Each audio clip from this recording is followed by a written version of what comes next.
박행근님, 이제 어차피 현재 선거일로부터 60일 이내에 대선을 치르도록 되어 있습니다. 법이 그렇죠. 네, 법이 그러니까 한덕수 대통령 권한대행이 아마 내주에는 국매를 열어서 최종 대선 일자를 정하지 않겠느냐 이렇게 보여집니다. 지금 예상으로는 6월 3일이 대선일이지 않겠나 그런 생각이 들어요. 그래도 그럴 것이 지금 이제 지금 보수 여권 특히 지금 대통령실은 정진석 실장 이하 모든 수석 실장들이 다 사표를 냈습니다.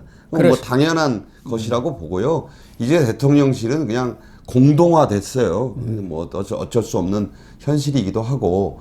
자, 여당도 이거 석고대죄를 좀 해야 됩니다. 왜냐하면 이런 일은요.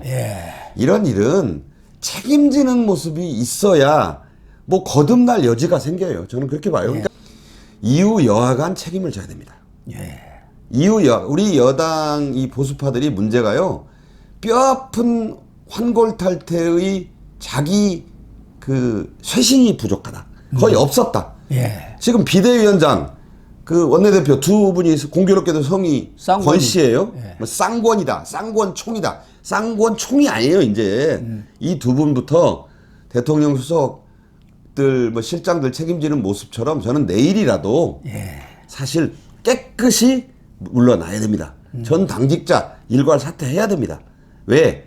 그래야 불사조라는 게 뭐냐면 피닉스라는 게요. 잿더미 속에서 부활하는 새예요. 잿더미가 일단 본인들이 스스로 돼야 됩니다. 대통령이 지금 파면됐는데 두 번이나 지금 잿더미 됐지 않습니까? 최고만 하더라도 항소심에서 완전히 잿더미 됐고 무죄 판결을 받아버렸잖아요. 그래가지고 기사회생을 이재명에는 한 상태고 그보다 더 큰 탄핵에서 8대0 완패를 당했. 이주보다 더 큰 잿더미가 어디가 있습니까? 지금 정말로. 영남에서 산불난 잿더미 이상으로 완전히 불에 타버린 겁니다. 국민의힘이 불에 탔어요. 탄핵 선거 전에 이루어진 그 4.2 재보선 결과를 보시면서 여러분도 충격을 받으셨겠지만 가장 뼈아픈 것은요. 4곳의 기초단체장이 국민의힘 것이었는데 3개를 내줬습니다. 딱 하나 경북에서 하나 지켰잖아요. 그 시장 하나. 가장 뼈아픈 게 거제예요. 거제죠. 18%포인트를 줬어요. 이 수치는요. 구로 구청장 때 17점 얼마로 진 거보다 더 많이 줬어요. 그만큼 지금 텃밭 중에 텃밭이라는 경남 거제에서조차 20%에 이르는 이건 참패를 당했습니다. 자, 이러면 대선 치를 동력이 없어요. 지금 지도부는. 일단은 그 뒤를 잴 시간이 없어요. 지금 여당은. 저는 그냥 그렇게 하면이라는 전제 없이 그냥 모든 책임을 지고 쌍권을 비롯해서 주요 당직자가 다 사표를 내야 됩니다. 다 물러나야 돼요. 물러나고 그러면서 이제 이번 기회를 삼아 정말 대대적인 물갈이. 한마디로 영남 TK당이라는 이미지를 벗고 정말 인재를 그 나이도 젊게 하고요. 개혁을 정말 할 수 있는 사람들 위주로 정말 일신된 모습으로 후보를 내야지. 지금 솔직히 말하면 운위되는 후보들 보면요. 그 후보들 갖고는 비전이 전혀 없을 것 같아요. 지금 이재명과의 양자 대결에서 보더라도 2대1, 3대1로 지고 있습니다. 합쳐도 2배, 3배예요. 합쳐도 안 되잖아요. 4명을 합쳐도 이재명 지지율을 못 따라가지 않습니다. 그게 산수가 아니지 않습니까? 선배님 수많은 대선을 저보다 보셨고 총선을 보셨는데 그게 2, 3, 4위 후보 합친다고 절대 그 숫자 안 나오잖아요. 안 나오죠. 오히려 마이너스가 됩니다. 그 안에서 서로 싸우니까. 지금도 마찬가지 아닙니까? 보수가 완전히 분열되어 있잖아요. 그러니까 뭐 지금 나와 있는 그 운이 되는 분들은요. 같이 책임을 지고 새 세대에게 자리를 내줘야 돼요. 제가 왜 그런 말씀을 드리냐면 이 지금 그 외국을 보면 30대 총리가 즐비합니다. 40대 대통령 총리는 더 많아요. 뭐 예전에 그 유명한 얘기 그 김영삼, 김대중, 이철승으로 대표되는 그 세대들이 나왔을 때 40대였거든요. 저보다 더 잘 아시잖아요. 그 사람들 보고 그때 유진산 뭐 하는 그 원로 정객들이 뭐라 그랬습니까? 구상유치다. 구상유치라고 그랬죠. 40살이 넘은 사람들 입에서 젖비린내 난다고 그러면서 깠어요. 근데 그분들이 나중에 스스로 대선 후보 경선을 해서 김대중 당시 의원이 역전승을 해가지고 대선 후보가 됐고, 그 뒤에 그 정치하던 분들이 40여 년의 한국 정치를 끌어가지 않았습니까? 예. 저는 왜 이 얘기를 캐캐 묵었다 싶은 얘기를 꺼내냐면, 그런 환골탈태가 지금 필요하다. 아무리 봐도 이 숫자, 이분 숫자 더하고 저분 숫자 더하고 이거 가지고는 지금 수학적인, 산술적인 힘으로는 도저히 이재명 씨를 이길 수 없습니다. 지금 당장 대표직 사표부터 낸다는 거 아니에요. 이제 대선 체제입니다, 거기는. 그리고 다른 대적할 후보도 없어요. 그냥 혼자예요, 혼자. 자, 그러면 정말 이 국민의힘이 할 수 있는 거는요, 거대한 변화의 물결을 일으키고 전당대회로 가는 경선 과정이 하나의 새로운 세대를 바라볼 수 있는 축제 이전에 뭔가 저러면 한번 저 당을 한번 우리가 믿어봐, 그런 마음이 들게 하지 않으면 이 대선, 조기 대선, 그거 5월에 하나 6월에 하나 결과는 뻔합니다. 아무튼 뭐 이번에는 6월 장미 대선이 치러지게 됐지 않습니까? 어쨌든 윤석열 대통령이 정말 혜성처럼 등장을 해갖고 1년 만에 대통령을 차지했습니다. 그런 일이 있었나 싶을 정도로 정말. 네. 3년도 안 돼서 2년 11개월 만에 단명으로 지금 어떻게 보면은 쫓겨나는. 뒤에 넉 달은 빼야죠. 뭐 저 탄핵 소추되고 그렇죠. 넉 다 달이니까 합쳐도 그냥 2년 반 남짓한 겁니다. 2년 반. 이 용산 시대가 이제 막을 내리는 것 아니겠습니까? 저 만약에 이재명이나 야당이 승리를 한다면 조기 대선에서 용산으로 올 리가 없지 않습니까? 이미 그 얘기는 여러 번 나왔어요. 용산 관전은 다시 돌리고 지금 용산 소리만 들어도 경기를 일으킨다 그래요. 그러니까 정말 용산은 또 이제 시대의 뒤편으로 갑니다. 절대 이거를 이 교훈을 받아들여야 돼요. 그러니까 민심은 배를 띄울 수 있지만 한순간에 그 배를 뒤집어 버린다라는 제주 복주. 그 얘기가 이때처럼 실감이 나는 적이 없어요. 솔직히 말하면 이게 여론 지지율이 중도층과도 치열하게 해가지고 이게 정말 비슷비슷했더라면 이 결과가 이렇게 나왔겠느냐. 그러니까 여론에서도 중도층이 자꾸 벌어지는 걸 보면서 이 헌법재판관, 보수재판관들의 생각도 바뀌었을 거라는 생각이 들어요.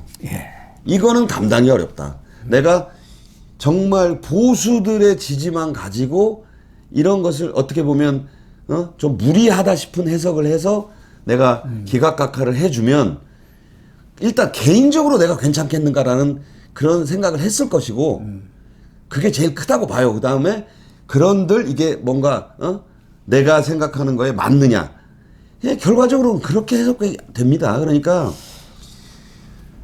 그러나 이 보수층에서도 너무 또 좌절할 필요는 없지 않겠느냐. 이제 그러면 이제 끝이죠. 정말 심기일전에서 한판 붙는 수밖에 달리 방법은 이제 없어요. 그렇죠. 뒤로 물러날 길이 없지 않습니까? 배수진을 이제 쳐야 합니다. 더군다나 이재명에 대해서는 물론 민주당의 지지율이라든가 또 윤석열 대통령의 그런 비상계엄에 대해서 많은 국민들이 그건 아니지, 지금 어느 시대의 계엄이야, 이렇게는 했지만 그렇다고 해서 이재명을 꼭 지지하느냐, 그건 아니지 않습니까? 이재명에 대한 포비아가 강하고 바로 엊그저께 나온 NBS 전국 지표조사, 뭐 그 전에 갤럽도 마찬가지입니다만 이것도 당장 이재명 지지도가 33%입니다. 지난주 갤럽도 31%예요. 30대 초반을 못 벗어나고 있습니다. 50%가 넘어야 해요. 최소한도 40% 이상인 45% 이상이 돼야 대통령이 되는 거예요. 윤석열 대통령도 48.7인가 됐지 않습니까? 그렇죠. 그러니까 이게 그 재밌는 비유를 어느 신문이 썼던데 그런 적이 전에도 있었어요. 이재명 대표의 이재명 씨의 지지율이 30%에 갇혔던 적이 전에도 있었잖아요. 이 넉 달 중에. 그런데 그때 이재명 지지율을 앞선 후보가 나왔다. 이런 이제 제목이 붙었는데 읽어보면 무응답시예요, 그게. 부응답시가 37%. 무씨지. 그 양반이 이제 무씨가 된 거예요. 무씨, 맞아요. 무응답시가 그 한 37, 8% 나왔는데 37%. 이 NBS 조사가 똑같은 얘기를 하고 있어요. 그러니까 예. 무응답시가 지금 한 30% 후반이에요. 예. 자, 그렇다는 것은 이 무응답시를 우리 편으로 만들면 근데 이 무응답시가 누구겠습니까? 37%만 끌어오면은 그 무응답시가요. 당연히 정권 재창출이죠. 보수에 실망해서 떠나가신 분들 일부. 예. 그 다음에는 중도 중에서 이도저도 싫어서 관망한다는 분들. 예. 이렇게 두 부류가 무응답시인 거예요. 그렇죠. 그러면 그 무응답시를 어떻게 잡아야 되느냐가 이 조기 대선에서 보수 우파가 특히 그 국민의힘이 걸어야 될 마지막 기대가 아니겠는가. 예. 저는 그렇게 생각합니다. 그래서 결국 37%에 달하는 이 중도층을 어떻게 끌어와야 하느냐. 그 하나는 결국은 황골다대는 모습을 보여야 하고 제가 앞서 말씀드린 정말 중도층한테 어필하는 정책도 좀 내놔야겠다. 우선은요 가장 중요한 것은 지도부의 대대적인 교체 예. 책임을 그렇죠. 일단 져야 예. 보수 분들이 중심이잖아요. 일단 국민의힘은 그러니까 일단 이 상심하고 분노하신 그 지지층에게 그냥 석고대죄를 하는 게 그러니까 석고대죄라는 건 일단 인사로 보여야 되고 그냥 책임을 지고 다 물러나야 돼요. 그렇습니다. 그런 것부터 하고 그다음 두 번째로는 새 지도부를 최대한 빨리 뽑아야 된다. 근데 그 새 지도부를 뽑는 것은 결코 또 무슨 영남당으로 되돌아가는 인선을 했다가는 이건 그냥 죽습니다. 그러니까 야 이렇게도 변할 수 있는 거야? 라는 식으로 해야 되면 그러면 비대위원장을 잘 세워야 돼요. 예. 정말로 이분이라면 한번 당의 미래를 맡게 그런 인선 결과적으로 다 사람 아니겠습니까? 예. 결국 보여줄 수 있는 건 사람을 통해 보여줄 수밖에 없다. 그리고 세 번째는 만약에 이제 그렇게 됐을 때 후보들을 좀 잘 골라야 되는데 지금 나오신 분들 보고 물러나랄 생각은 없어요. 그분들도 다 이제 참여해야죠. 그러나 다 참여해서 치열하게 경선을 벌여야 합니다. 그리고 새 인물을 좀 과감히 왜냐하면 정말 이제 덧셈의 정치를 해야 된다. 그러니까 이분들만 갖고 할 생각하지 합치는. 말고 뭐 예를 들어서 저는 뭐 누굴 지지하는 건 아닌데 유승민 씨 같은 분도 과감히 이제 열고 그럼요. 그다음에 뭐 밖에 있는 당 밖에 있는 뭐 어쨌든 국민의힘 대표 지냈던 인물이니까 이준석도 좀 끌어들이고 그러니까 그 사람이 올 수 있는 토양을 만들어줘야 되는 거예요. 지금 한 표가 아쉬운 상황이지 않습니까? 그래서 정말 용광로가 뭡니까? 그 모든 이물질이 섞여 있는 그것들을 다 녹여서 하나의 쇠로 만들어냈을 때 그러면 국민들이 그리고 그들이 모든 절차와 이걸 공정하고 치열하게 토론하고 싸우고 했을 때 그 간에서 이제 합종 연행도 일어나고 건전하게 그래서 이제 한 사람이 됐을 때 깨끗이 또 정말 승복해서 그러면 저 사람을 위해서 우리가 다 뭉쳐서 우리 표를 다 모아주자. 그러면 컨벤션 효과가 어마어마하게 나고 거기에 시너지까지 붙을 겁니다. 저 사람은 이재명은 추대 대회일 거 아니에요. 추대되죠. 뭐 이미 뭐 지금 내일이라도 하면 끝나는 사람이잖아요. 완전히 뭐 대세론이 형성이 돼갖고 누가 거기에 감히 도전을 하겠어요. 물론 이제 들러리로 하기는 할 거예요. 그러나 거기도. 아무 의미 없고요. 의미가 없는 거죠. 자, 이런 얘기를 제 지인들한테 많이 듣습니다. 자, 192석을 갖고 있는 제1당의 절대 그 실권자, 오나예요, 오나. 이재명이라는 사람은 첫째, 국회에 192석을 좌락펴락 할 수 있다. 자, 이런 사람이 현재 고쳐지지도 않은 헌법, 87체제를 만약 윤 대통령이 돌아오셨으면 고치겠다는 선언부터 해야 된다는 얘기를 우리가 하지 않았습니까? 했죠. 그러나 이재명이 지금 87체제 개헌을 하겠습니까? 안 하죠. 절대 안 하죠. 이 안 하죠. 받아놓은 밥상에 숟가락같이 꽂혀 있는데. 그러니까 두 가지입니다. 그런 그 1단계로 그런 선거탈퇴를 통해서 후보를 하나 제대로 뽑고 그 사람은 바로 87체제를 없애고 새로운 시대를 여는 첫 번째 내가 대통령이 되겠다라고 선언하면서 선거운동의 방향도 그쪽으로 이렇게 해서 야, 저런 사람이라면 우리가 과거의 국민의힘이 아니네. 저는요, 심하다면 좀 심한 제안이지만 이름도 당명도 바꿀 필요가 있다고 봐요. 다 바꿔야 합니다. 정말로 전에 이건희 그 삼성그룹 회장. 정말 A부터 Z까지 기억부터 희읍까지 예. 정말 바꿀 수 있다면 다 바꿔서 짧은 시간인데 그 짧은 시간 안에 다 할 수 있어요. 네. 선대위 체제로 전환, 뭐 저당은 준비를 벌써부터 했다 그러는데 사실 뻔하잖아요. 그러니까 또 중요한 건 이재명 포비아 말씀하셨는데 그런 192석을 가진 사람이 고쳐지지 않은 헌법의 대통령까지 되면 도대체 대한민국에서 무슨 일이 일어나겠는가. 총통제로 가는 겁니다. 그런 총통을 막고자 하는 사람들이 있을 거 아니에요. 자, 윤석열 대통령이 지지하지 않아서 여당의 지지를 보류했거나 옮긴 분들이 이제 겁이 날 거 아니에요. 이재명 이 대통령이. 37% 맞습니다. 무응답시. 무시가 바로 그 사람들입니다. 그분들이 야 이거 가만 놔두면 6월 초에 이재명 막강 총통이 대한민국에 들어오는구나. 등극하는구나. 자 이걸 생각하는데 그분들이 걱정만 하게 만들지 말고 그분들 앞에 선택지를 줘야죠. 예, 이런 답안지라면 어떻게 좀 그래. 이런 시험지라면 한번 보시겠습니까? 예. 이런 길을 열어주는데 그 모든 것은 지금 국민의힘의 지도부부터 결단을 내려야 된다. 옳은 말씀입니다. 그리고 마지막으로 윤석열 대통령과의 관계 아니겠습니까? 그렇다고 해서 당장 뭐 손절하기는 어렵겠지만 어쨌든 또 윤석열 대통령이 마쿠에서 영향력을 행사하기보다는 윤석열 대통령은 완전히 빠지면서 지원하는 어떤 관계 설정이 아주 중요할 것 같아요. 첫째로 윤 대통령께서는요 형사 재판을 이제 본격적으로 받아야 됩니다. 예, 그렇습니다. 내란 우두머리죄 재판인데 지금 그 얘기할 때냐 이런 분들이 있는데 그 현실이거든요. 예.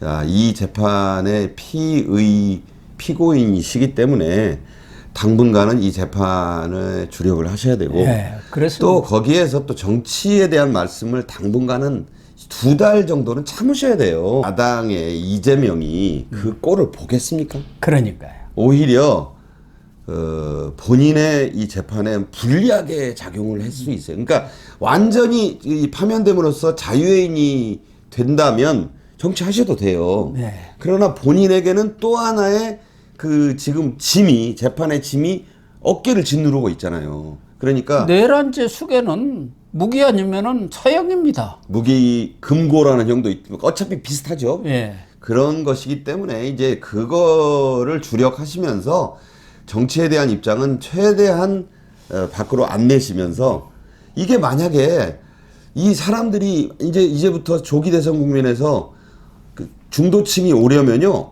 좀 죄송한 얘기지만 윤 대통령이 안 보이는 당을 만들어야 돼요. 예, 맞습니다.